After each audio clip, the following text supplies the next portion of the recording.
اللہ ताला से मोहब्बत करने वालों को जान लेना चाहिए कि उसकी मोहब्बत की निशानियों में से पहली निशानी ईमान है। वो अमल जो अल्लाह ताला को सबसे ज़्यादा महबूब है, उनमें भी नंबर 1 पर ईमान है। और उसकी दलील है कि नबी सल्लल्लाहु अलैहि वसल्लम ने फरमाया, अहब्बुल अमालि इलल्लाहि ईमानुम बिल्लाहि।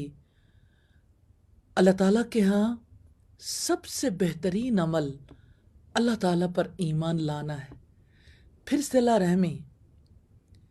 सिला रहमी यानी रिश्तेदारियों को जोड़ना, फिर नेकी का हुक्म देना और बुराई से रोकना, और अल्लाह ताला को बहुत नाराज़ करने वाले आमाल में से अल्लाह ताला का शरीक ठहराना और फिर रिश्तेदारियों को तोड़ना है।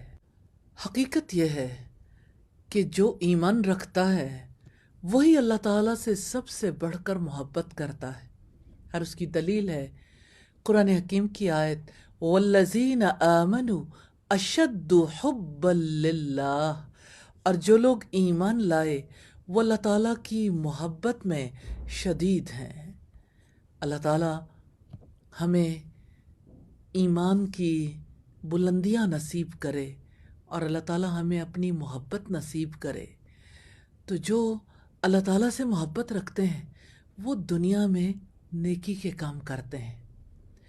जैसा कि रब्बुल इज़्ज़त ने फरमाया, वयुतइमून ताम अला हुब्बिही मिस्कीनन व यतीमन व असीरा इन्नमा नुतिमुकुम लिवजहिल्लाहि ला नुरीदु मिनकुम जज़ाअन वला शुकूरा। और वो अल्लाह ताला की मोहब्बत में मिस्कीन, यतीम और कैदी को खाना खिलाते हैं। कहते हैं हम तो तुम्हें सिर्फ अल्लाह ताला की रज़ा जुई के लिए खिलाते हैं और हम न तुमसे बदला चाहते हैं न शुक्रगुजारी। ईमान लाने के बाद तमाम सहाबा इसी कोशिश में होते थे कि वो किस तरह नेकियों में एक दूसरे से आगे निकल जाएं। कभी सवाल करके पूछते, जैसे हज़रत अबू ज़र कहते हैं, मैंने अल्लाह के रसूल से कहा मुझे कोई ऐसा अमल बताएं जो मुझे जन्नत में दाखिल कर दे। आपने जवाब दिया, जब आपसे कोई बुराई सरजद हो जाए तो उसके साथ ही एक नेकी कर लिया करो, क्योंकि एक नेकी से 10 नेकियों का सवाब मिलता है। मैंने सवाल किया, अल्लाह के रसूल, क्या ला इलाहा इल्लल्लाह भी नेकी है? आपने फरमाया ये सबसे बड़ी नेकी है। और एक रिवायत में है कि सईदना अबू ज़र ने दरियाफ्त किया, अल्लाह के रसूल, कौन सा अमल अफजल है? आपने फरमाया, अल्लाह ताला पर ईमान लाना और अल्लाह ताला के रास्ते में जिहाद करना। सईदना अबू ज़र फरमाते हैं, मैंने कहा कौन सी गर्दन आज़ाद करना अफजल है? आपने फरमाया जिसकी कीमत सबसे ज़्यादा हो और वो मालिकों के यहाँ सबसे नफीस हो। मैंने कहा अगर मैं ऐसी गर्दन आज़ाद न करा सकूं तो? आपने फरमाया फिर तू बेकार फिरने वाले आदमी की मदद किया कर या बेवकूफ़ शख्स के लिए काम करो। मैंने कहा क्या ख्याल है अगर मैं उससे कमज़ोर हूँ?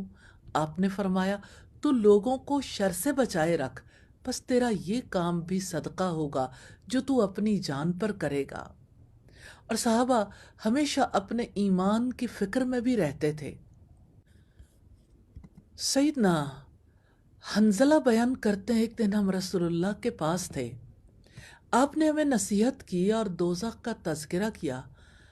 मैं घर आया, बीवी बच्चों से हंसी मजाक किया, बाहर निकला तो मुझे सईदना अबू बकर सिद्दीक़ मिले। मैंने कहा हंज़ला मुनाफिक हो गया। यानी हम जब रसूलुल्लाह के पास होते हैं, आप हमें जन्नत दोज़ख की याद दिलाते हैं तो जन्नत दोज़ख आंखों के सामने आ जाते हैं तो दुनिया को भूल जाते हैं। सईदना अबू बकर सिद्दीक़ फरमाने लगे, यही तो मेरा मामला है। दोनों रसूलुल्लाह के पास गए, अपनी कैफियत बताई। सईदना हंज़ला फरमाते हैं, मैंने कहा अल्लाह के रसूल, हंज़ला मुनाफिक हो गया। रसूलुल्लाह ने पूछा क्या कहता है? میں نے سارا قصہ بیان کیا اور آپ نے فرمایا یا حنزلہ ساعتا و ساعہ، اے حنزلہ یہ وقت وقت کی بات ہوتی ہے، اگر تمہارے دلوں کی حالت ایسی ہی رہے جیسے ذکر الہی کے وقت ہوتی ہے تو فرشتے تم سے مصافحہ کریں اور تمہیں راستوں میں سلام کریں۔ یہ ایمان ہے جس کی وجہ سے انسان نیکیوں کی تلاش میں رہتا ہے۔ ایمان اللہ تعالیٰ کی محبت کا سب سے بڑا سائن، سب سے بڑی علامت، سب سے بڑی نشانی ہے۔ یا ارحم الراحمین ہمیں ایمان والی، یقین والی زندگی نصیب فرما دے، آمین ثم آمین۔